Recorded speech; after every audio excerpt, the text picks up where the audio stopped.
Do you know that in high density, high reliability, and high layer circuits board, resin plugins play an indispensable process?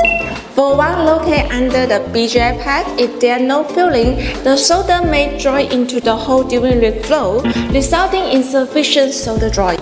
By using resin filling, the pad surface is made flat, ensuring reliable solder ball attachment.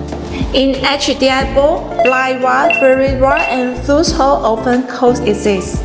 To ensure fastening during sequential lamination and luting, the certain through holes are no longer used for electrical connection are processed with the resin filling.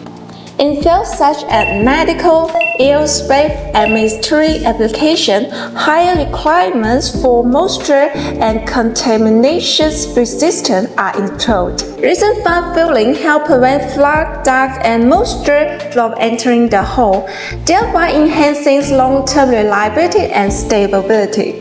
Follow us, take you to learn SprintPCB together.